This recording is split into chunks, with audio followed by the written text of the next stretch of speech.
Hello, j'espère que vous allez bien. Aujourd'hui, on se retrouve pour le bilan culturel du mois de septembre. Je dois vous parler de films, de séries et de livres, ainsi que de podcasts et de chaînes YouTube. Donc je vais commencer tout de suite. On va commencer par parler des films. Je reviens sur un film que j'ai vu il y a quand même quelques temps, si ce n'est en août ou en juillet, mais j'ai oublié de vous en parler. Il s'agit donc du fameux Barbie, qui est donc avec Margot Robbie et Ryan Gosling. Dans ce film, si vous ne l'avez pas vu, mais j'en doute, on va suivre ces deux personnages et ils vivent tous dans le Barbieland. Un jour, Barbie commence à avoir des pensées morbides, des pensées humaines, et elle va décider d'aller dans le monde réel afin de pouvoir régler ses problèmes et de trouver quelle est la cause de ces problèmes.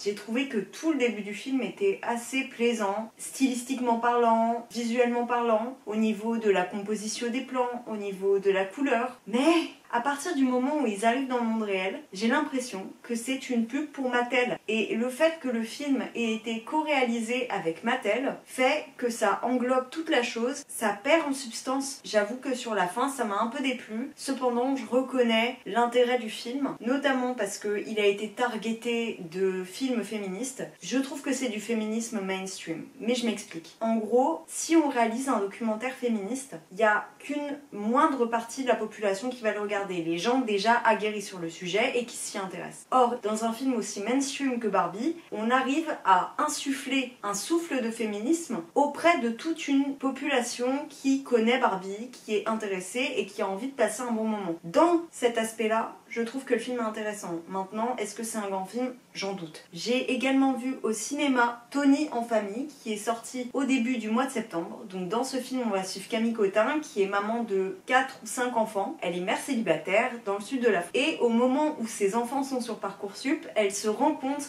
qu'il y a une multitude de choix pour les études supérieures et elle décide de reprendre ses études après une carrière de chanteuse. Là encore, c'est pas un grand film, mais c'est une comédie tellement plaisante, une comédie familiale française, et je trouve qu'elle est plutôt bien réalisée dans son genre. Après, comme je vous l'ai dit dans le vlog où je suis allée à Paris, j'ai vu Anatomie d'une chute, qui est donc la Palme d'Or de cette année. Dans ce film, on suit un procès parce qu'un homme est décédé. On ne sait pas si c'est un suicide, si c'est un homicide, si c'est volontaire, si c'est involontaire. La première partie du film est autour de la famille, autour de l'instant où l'homme décède justement. Il y a un petit garçon qui est malvoyant et sa mère. Tout l'enjeu du film est de savoir si c'est un meurtre ou un suicide, si la mère l'a tué, si l'enfant l'a tué, et au final on reste sur notre fin même au moment où le film se termine. J'avoue que j'ai aimé, mais j'ai trouvé que le film était relativement long et il me semble que s'il y avait eu une demi-heure de moins, ça aurait tout à fait suffi. Maintenant c'est un bon film, mais c'est pas le film procédural que je préfère dans ceux que j'ai vus jusqu'alors.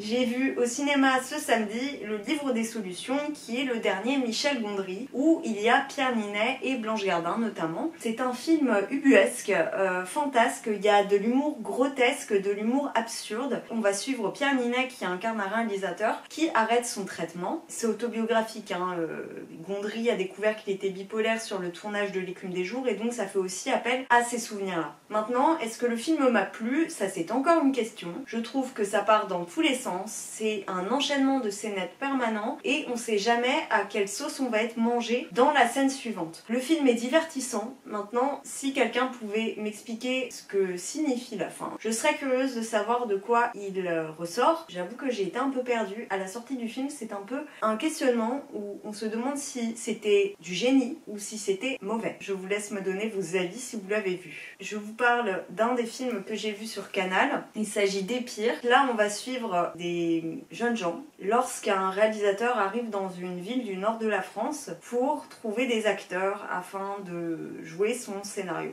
J'ai pas vu le temps passer, ce film était super, je me suis attachée au personnage. Franchement, ça dépeint une réalité qu'on aimerait taire et ça pose de vraies questions, notamment vers la fin du film où on se demande si ces enfants à problème, comme on dit, ont leur place et doivent être représentés en société, et à quel point la société essaye de les cacher en règle générale. J'ai trouvé que les mots qui étaient utilisés étaient assez brillants pour en parler. Dernièrement, j'ai vu le film interactif de Netflix. Dans ce film, qui est une comédie romantique lambda, on a le choix de dire est-ce que la protagoniste décide d'aller avec tel garçon, de refuser un date, etc., etc. Donc tout au long du film, on a des petites cases à cocher, à savoir si on préfère telle ou telle situation qui enchaîne sur un scénario, etc. Ça permettait de s'engager dans le film. Maintenant, c'était pas un grand scénario. Si Netflix décide d'en refaire un, qu'ils mettent un film avec un petit peu plus d'enjeux, parce que là, ça donnait vraiment l'impression de jouer aux Sims en étant limite moins divertissant. Ensuite, brièvement, je vous parle des séries. J'ai continué Desperate Housewives, je suis dans la dernière saison. Vous en entendrez parler en octobre. Surtout, j'ai regardé la 4e saison de Sex Education. J'ai regardé les 3 saisons précédentes lorsqu'elles sortaient et j'avais beaucoup aimé. J'ai trouvé que celle-ci était intéressante notamment parce que le personnage de Meg va aux États-Unis pour continuer son parcours d'écrivaine. Donc ça, c'est un aspect que j'ai adoré. Par contre, le côté nouvel établissement où tout le monde est queer, où tout le monde est gentil, où tout le monde se veut du bien et où va naître une rivalité entre Austin et la soi-disant conseillère sexuelle du lycée, j'ai trouvé ça un petit peu plus moyen. C'était divertissant, maintenant c'est pas la meilleure saison qu'ils aient faite pour cette série et j'attends de voir pour la prochaine. Dernière série dont je vais vous parler, il s'agit de Irrésistible qui est sortie sur Disney+, avec notamment Camilla Jordana en rôle principal. Dans cette série, elle joue une podcasteuse qui a relaté son déboire amoureux à travers un podcast et elle l'a désormais publié en livre. De là, une de ses fans va à sa séance de dédicace et est accompagnée de son frère. Frère qui va tomber amoureux de Camilla Jordana et inversement. Et donc pendant cette série, qui est constituée de 6 épisodes de 20 minutes, 26 minutes, eh bien on va suivre leur histoire d'amour. C'est vraiment divertissant, ça se regarde comme ça d'une traite. Si vous voulez passer le temps, regarder une série courte, eh bien je peux vous la conseiller parce que ça fait du bien. C'est vraiment aux antipodes de la prise de tête et parfois ça fait du bien de regarder des séries qui détendent et qui ne demandent pas de réfléchir trop intensément. Ensuite, pour ce qui est des livres, j'ai lu Du même sang de Denan Milner, qui est donc un livre de la rentrée littéraire. Dans ce livre, on va suivre plusieurs parcours de femmes noires, afro-américaines, et on va voir la condition qu'elles ont eu, qu'elles ont. Ça se déroule pendant la moitié du XXe siècle jusqu'à 2005, 2010 peut-être. Et on va voir la place qu'elles ont dans leur couple, la place qu'elles ont dans leur famille. Là, on essaye de les enfermer, c'est-à-dire du rôle de la mère qui prépare à manger, qui nettoie la maison, qui s'occupe des enfants. Ces parcours, ces obligations, leurs sentiments, la façon qu'elles ont de voir la vie, leurs conditions. Ce livre, il est épatant. Il y a d'ailleurs Mademoiselle Lee qui en a parlé sur Instagram et c'est comme ça que j'ai voulu le lire. Grâce à Annette Gallet, j'ai pu. Ça m'a fait tout mon mois d'août et la moitié de mon mois de septembre. Il fait environ 600 pages, mais vraiment, on a envie d'y retourner. Même si j'ai eu du mal au début, au bout des 100 premières pages, en fait, on est embarqué. Franchement, je vous le conseille à 2000% parce que ça révèle des réalités qui sont très importantes à mettre en avant. Autre livre de la rentrée littéraire, j'ai lu Western de Maria Pourchet. Dans ce livre, elle va utiliser la figure du donjon, qui l'est à la fois sur scène et à la ville, en utilisant le personnage d'Alexis. Alexis est un jeune homme qui est acteur à Paris, qui un jour va décider de s'exiler. Il va tomber dans une maison où il va rencontrer une femme et ils vont coucher ensemble. Femme qui est également mère célibataire, ils vont commencer à mener une petite relation. Tout le monde se demande où est passé Alexis, ce qu'il fait de sa vie. Tout le monde lui envoie des pics parce que c'est un fuckboy, comme on pourrait dire maintenant. Ça va poser toute cette question des relations amoureuses après MeToo, toute cette question des relations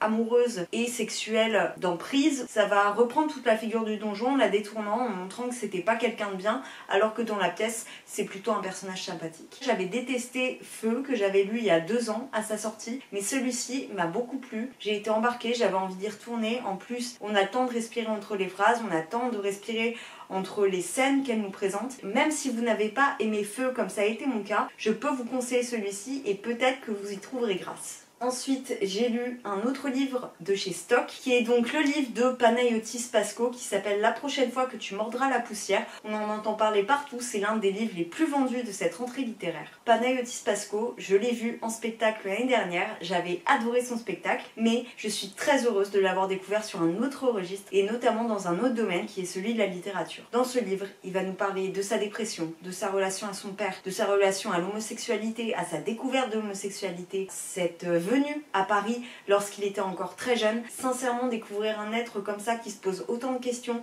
qui nous fait nous-mêmes réfléchir, et ben je trouve ça excellent de voir Panayotis sous cet angle. Je me suis posé la question avant d'acheter le livre, de me dire est-ce que c'est juste pour son renom qu'on lui a demandé d'écrire, qu'il a écrit son livre, et je pourrais dire que non, ce n'est pas le cas. Il y a des passages très beaux, très émouvants, il y a des passages drôles, il y a des passages écœurants, il est plein de nuances ce livre, c'est une écriture très particulière, mais si vous accrochez, il se lit tout seul. Le dernier livre dont je vais vous parler, il s'agit de La Décision que j'ai écouté sur Nextory. Nextory, je vous rappelle qu'ils sont partenaires de mes vidéos, et donc si ça vous intéresse, vous avez une offre promotionnelle en barre d'infos grâce à mon lien. Donc j'ai écouté La Décision de Karim Tuile. Donc dans ce livre, où l'intrigue se déroule en 2016, on va suivre une juge d'instruction qui doit mener le procès d'un homme qui est accusé d'avoir commis des actes terroristes. Tout l'enjeu du livre, c'est qu'elle est en relation adultère avec l'avocat de cet homme. Et on va suivre toute l'intrigue à travers sa relation personnelle avec l'avocat, mais aussi à travers les dires de l'accusé. Il y a une oscillation entre les deux histoires, il y a un enchâssement des deux, ça nous tient en haleine. Cependant, je trouve qu'il y a beaucoup de répétitions, il y a beaucoup de manières de présenter l'intrigue qui reviennent constamment, et ça m'a un petit peu énervée. Peut-être que c'était dû à l'écoute du livre et non pas à la lecture, mais en tout cas, c'est ça qui m'a un petit peu déplu. Ce livre, je l'ai écouté notamment parce que je suis jury du prix Folio L, pour lequel je dois délibérer pendant ce mois d'octobre. Je vous en ferai une vidéo à part entière si vous en avez l'envie. Donc je vous laisse me le dire en commentaire, mais il ne sera pas celui que je choisirai, même s'il était très plaisant et que je peux vous le conseiller. Et enfin, je vous parle d'une chaîne YouTube et d'un podcast. La chaîne YouTube n'est pas très connue, il s'agit de la chaîne YouTube Une Bovarienne, qui est menée par une fille qui vient d'avoir son bac et qui entre en prépa littéraire. Elle relate ses lectures, tout simplement, elle relate sa vie, elle fait des vlogs, elle fait des bilans lecture, elle fait des book hauls, enfin c'est une chaîne booktube, tout bonnement. Elle est très plaisante à regarder, elle n'a pas beaucoup d'abonnés. La dernière fois que j'ai regardé, elle avait une 30aine d'abonnés, mais je peux vous la conseiller. C'est d'ailleurs Maureen qui me l'a fait découvrir parce que c'est une abonnée à elle. Et enfin, le podcast dont je vais vous parler, je l'écoute depuis quelques temps, mais c'est vrai que pendant cet été, je n'ai pas écouté beaucoup de podcasts parce que d'habitude je le fais en faisant des tâches ménagères ou en faisant la cuisine, et donc celui-ci c'est vraiment celui que je me mets le soir pendant que je suis en train de préparer à manger, et ça me met une pêche. Il s'agit bien sûr de 4 quarts d'heure. On va suivre 4 copines qui relatent leur up et leur down dans leur vie en règle générale, et j'adore suivre leur quotidien, j'adore suivre leur humour. Elles mettent la pêche chez filles, et franchement, si vous avez un coup de mou, vous pouvez écouter ça. La première fois que j'ai écouté, j'ai pas du tout accroché, j'y suis revenue et je me suis dit mais pourquoi j'ai pas écouté avant, et je me suis enchaîné plein d'épisodes à la suite. Je vous les conseille, et ce sera tout pour ce bilan culturel. Donc j'espère qu'il vous a plu. Si c'est le cas, je vous laisse me mettre un j'aime, des commentaires, me retrouver sur mes réseaux sociaux, notamment Instagram où je suis très active, et regarder tout le reste de ce que je peux mettre sur Letterboxd et Goodreads notamment. On se retrouve très bientôt. Sur ce, ciao.